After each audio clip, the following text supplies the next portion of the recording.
Bonjour à tous. Je refais une vidéo car j'ai eu plusieurs demandes qui me, qui me demandaient d'expliquer ce qu'était la bougie témoin. Alors je l'avais expliqué, je l'explique de temps en temps au sein des vidéos d'analyse, mais effectivement c'est un petit peu fastidieux de toutes les reprendre pour essayer de retrouver le petit moment où j'en parle. Donc je fais une vidéo consacrée à ça, où je vais vous expliquer donc la bougie témoin. Donc certains appellent la bougie témoin, la bougie de contrôle, voilà. Il y a de multiples noms selon les traders et les formateurs. Moi je trouve que bougie témoin est un nom qui sonne pas trop mal, donc je vais utiliser celui-là. Alors je précise bien que ce n'est pas moi qui l'ai inventé, que c'est quelque chose qui existe depuis très longtemps, qui je pense a dû toujours plus ou moins exister en trading, puisque comme je le dis souvent, en trading ça fait longtemps que tout a été testé et inventé, et que donc rien n'appartient à personne. Et surtout pas à moi, et moi je n'ai absolument rien inventé. Je ne fais qu'utiliser l'enseignement des autres. Un petit peu comme tout le monde, je le pense. Donc la bougie témoin. Donc sur le principe, il s'agit d'une bougie qui va contenir les cours pendant une certaine période, donc que l'on peut assimiler à un range. Mais le fait de le voir en tant que bougie témoin, fait que l'on est en avance un petit peu sur la formation du range. Donc j'ai pris par exemple un graphique là sur le livre yen, donc je l'ai pris totalement au hasard, je ne l'ai même pas encore vraiment regardé, pour montrer que ça marche vraiment sur tous les actifs, que c'est un principe assez général. Donc le principe de la bougie témoin, comme je disais, c'est une bougie qui contient les cours pendant une certaine période. Donc on peut voir, donc pour avoir une bougie témoin, il faut avoir une tendance. Donc par exemple, on peut voir ici que la bougie suivante casse les plus hauts. À chaque fois, là on a les plus hauts. Cette bougie-là ne les casse pas, celle-ci les casse. Le jour d'après, on casse de nouveau les plus hauts, donc on est bien en tendance. On casse les plus hauts à chaque fois, donc on est toujours en tendance. On casse les plus hauts. Alors lorsque je dis on casse les plus hauts, je précise, c'est en clôture. Je travaille toujours en clôture de bougie. Donc cette bougie-ci, donc du 5 juin, de nouveau, on casse les plus hauts, donc on est toujours en tendance haussière. Et arrive ici, le dimanche, bon, on en tient compte ou pas, et surtout le lundi, on clôture sans casser les plus hauts de la bougie. Donc moi je pars du principe que il y a donc un échec à casser les plus hauts, donc une perte de puissance dans la tendance. Donc on est en présence d'une bougie témoin car les cours clôturent à l'intérieur des bornes de cette bougie.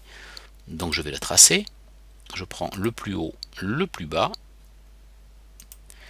et je trace cette bougie. Donc cette bougie donc, qui pour moi est donc une bougie témoin. Donc on peut voir que les cours, le lundi, ils clôturent à l'intérieur. Le mardi, on tente de le casser, on réintègre. Le mercredi, finalement, on vient bien casser. On travaille les bornes de la bougie témoin, on les casse. Donc cette bougie-là, pour moi, elle est out. Et maintenant, on a donc un niveau de résistance. Donc l'ancien support ici. Ah, voilà, donc ça, donc qui a servi de support, maintenant sera donc une prochaine résistance. Donc la tendance change de sens, part à la baisse. Donc là, on casse bien les plus bas de la bougie d'avant. Là, bon, on les casse pas, mais on est quand même sur une belle bougie baissière qui ça reste juste sur les bas. Donc on attend de voir. On casse les plus bas de la bougie d'avant. Hop, et la bougie du vendredi tente de casser les plus bas, forme une belle bougie d'hésitation, mais clôture à l'intérieur de cette bougie-là. Donc on peut dire qu'il y a un échec à casser les plus bas. Donc cette bougie-là, la bougie du 11 juin, pour moi, devient une bougie témoin, puisqu'elle a empêché les cours, elle a contenu les cours, on va dire, et les cours n'ont pas réussi à clôturer plus bas que cette bougie-là. Donc on peut voir que le jeudi, on reste dans les bornes de cette bougie. Le Le vendredi, pardon, je sais plus si j'ai dit jeudi ou vendredi, donc le vendredi, le dimanche on est dedans, le lundi on tente mais on réintègre. Le mardi c'est intéressant parce qu'on va tester exactement le plus haut de cette bougie là. Donc si on partait du principe de trading de range, eh bien on va tester le haut du range. Les cours sont renvoyés vers le bas, les cours continuent leur descente, on s'arrête au point près sur le bas de la bougie témoin. Ils sont légèrement renvoyés vers le haut, puis finalement, hop, cette bougie la casse, et du coup, la tendance baissière peut reprendre. Si on cherche des exemples, dès qu'on a un petit peu de tendance, on en trouve plein. Par exemple ici, je vois que j'ai une petite tendance, 3 bougies, et le mercredi 20 mai, donc la journée suivante, les cours ne réussissent pas à poursuivre la tendance et à clôturer au-dessus des plus hauts. Donc j'ai une bougie témoin. Je prends donc le plus haut ici, le plus bas, et j'ai donc une bougie témoin, et on peut voir que le lendemain on va tester, effectivement on veut bien tester le plus haut de la bougie, on retrace, on vient tester exactement le plus bas de la bougie, les cours sont renvoyés vers le haut, on les casse très légèrement, on teste un peu, et pim, on part à la hausse avec cette bougie là, donc qui clôture nettement au-dessus de la bougie témoin et au-dessus des derniers plus hauts.